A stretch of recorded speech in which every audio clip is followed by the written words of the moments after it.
सुप्रभात। शक्तियाँ ईश्वर की विस्तृत है और मनुष्य की संक्षिप्त। यह हमारी आज की आध्यात्मिक चर्चा का विषय। शक्तियाँ ईश्वर की विस्तृत है और मनुष्य की संक्षिप्त।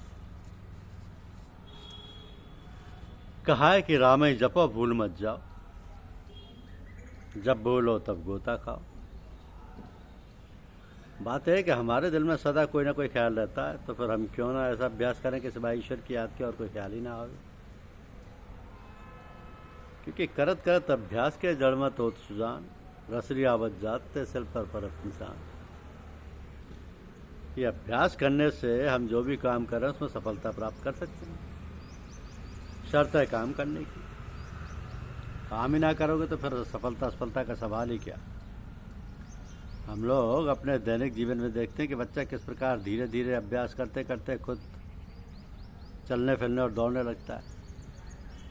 कहते हैं कि चलती का नाम गाड़ी है, तो फिर हमें हाथ पर हाथ धरे बैठे नहीं रहना चाहिए, कुछ ना कुछ काम धाम करते रहना चाहिए। तो हमारे अंदर स्फूर्ति और ताजगी बनी रहेगी। थोड़ा थोड़ा अभ्यास करते करते हम न जाने क्या से क्या बन सकते हैं। सिर्फ हमारे अंदर करने का ख्याल और कर्मशीलता होनी चाहिए। Where there is a will, there is a way।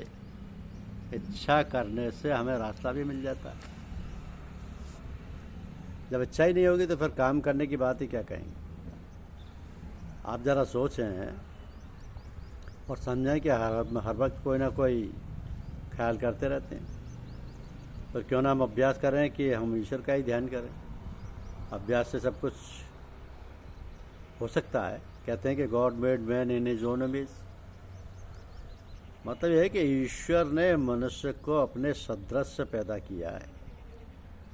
मनुष्य में वो सारी शक्तियां हैं जो ईश्वर में विस्तृत रूप में हैं, वही मनुष्य में संक्षिप्त रूप में। तो हर शक्ति को अभ्यास से बढ़ाया जा सकता है। यही तो अभ्यास का चमत्कारी प्रभाव है।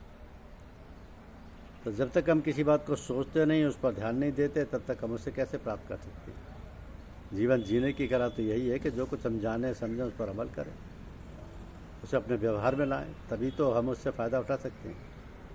हमारे विचार जैसे होते हैं वैसे ही हम बन जाते हैं। जब मनुष्य हिम्मत करता है काम करने की, कोई काम करने की, तभी काम पूरा हो सकता है और हम करने में सक्षम हो जाते हैं। काम करने में तो जब हम लोग कहीं जाना चाहते हैं तो सोचते हैं ना कि क्या सामान रास्ते के लिए चाहिए, क्या क्या तैयारी करनी है। क्योंकि आने की शहादत है जाना, फिर जाने से क्या घबराना। आए हैं तो जाना भी है। Death is as sure as anything. तो जब हमें मालूम है कि जाना है तो उसकी तैयारी करें। जब वक्त आखिरी वक्त आए तो हमारी क्या गति होती है। कहा जाता है कि अंतमति सो गति। तो निश्चित है जाना, तो कब जाना है, किस वक्त जाना है, ये ज्ञात नहीं है। तो इसकी तैयारी करें। और तैयारी क्या करें कि अंत समय कैसे विचार, कैसी बुद्धि हो। कोशिश करें कि हम अपनी धारणा बनाएं, उसकी याद रहे। या जरूरी नहीं कि उस समय याद आ जाए, ये मजाक नहीं है। क्योंकि अंत समय ईश्वर की याद आ जाए, इसके लिए अभ्यास करना है। चलते फिरते खाते पीते याद करें। उस समय याद आ जाए तो याद ठीक, वरना सब बेकार। किंतु ये कोई कठिन बात नहीं है। क्योंकि करत करत अभ्यास के जड़ मत होत सुजान, रसरी आवत जाते सिल पर परत निशान। तो हम भी रगड़ करें। रगड़ क्या है उसकी याद करें। हम यही सोच लें कि जो करें भगवान के लिए करें। दूसरी बात, जो गुजर गया है, जो अब हो रहा है, हमारे कल्याण के लिए ही हो रहा है। हम दुख में है या सुख में है, ये सब भगवान की दया है। तो यही संकल्प कर लें तो कोई दुख सुख नहीं है। अब मनुष्य जीवन सब जानते हैं कि बड़ी मुश्किल से मिलता है। 84 लाख योनियों में भटक कर ये मनुष्य जीवन मिलता है। भगवान की स्मृति में सब कार्य करें, उसका ही समझ कर करें।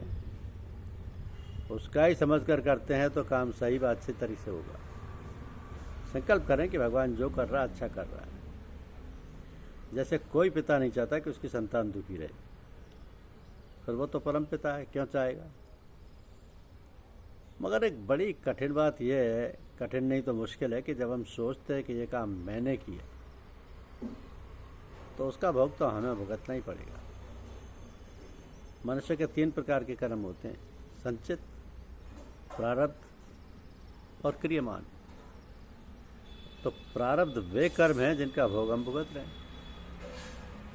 क्रियमान कर्म वो हैं जो हम कर रहे हैं। कुछ का भोग हो जाता है, बहुत से शेष रह जाते हैं, शेष संचित में चले जाते हैं। और जब प्रारब्ध कर्म खत्म हो जाते हैं तब संचित से भोगते हैं, आगे का प्रारब्ध बन जाता है। तो हमें करना ये चाहिए कि संचित खत्म हो जाए, क्योंकि दुख में ना ज़्यादा दुखी और सुख में ना ज़्यादा सुखी।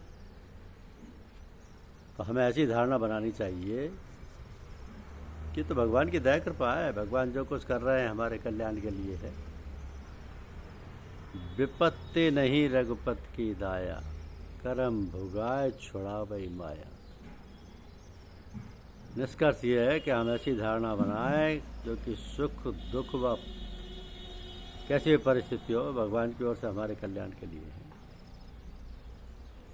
जरा सी नुक्ते की बात है, धारणा बनाए कि जो हो रहा है सब कल्याण के लिए है, तो कोई दुख सुख की बात ही नहीं। भगवान से ही प्रेम ना करें बल्कि भगवान के भक्तों से मिलें, उनका सत्संग व उनकी सोहबत करें। उनके पास कुछ है नहीं तो केवल भक्ति, और वही वे तुम्हें दे देंगे। भगवान के भक्तों के पास भक्ति है, वो तुम्हें उसे दे देंगे। तभी तो कहा है ना कि तू जन हरि से हित कर, कर हरिजन से हित। माल मुलक हरि देत है, हरिजन हरि ही देत। कैसा अच्छा नुस्खा। हम बुजुर्गों को याद नहीं करते बल्कि बुजुर्ग ही हर समय हमारे व्यवहार को देखते हैं, वे सोचा करते हैं, वो हर समय हमारी याद करते हैं। हम चाहे भूल जाएं, हम लोग वंशावली पढ़ते हैं, उसका मतलब भी उनकी याद करना, तो वे भी ये याद करें। हमें हर समय भगवान का शुक्रगुजार होना चाहिए। परमात्मा को धन्यवाद की ज़रूरत नहीं है, यह भी अपनी संतुष्टि के लिए है। सच्चे दिल से परमात्मा की याद करने से उसके गुण हम में आ जाएंगे। धन्यवाद। YouTube चैनल को लाइक और सब्सक्राइब अवश्य करें। शुक्रिया।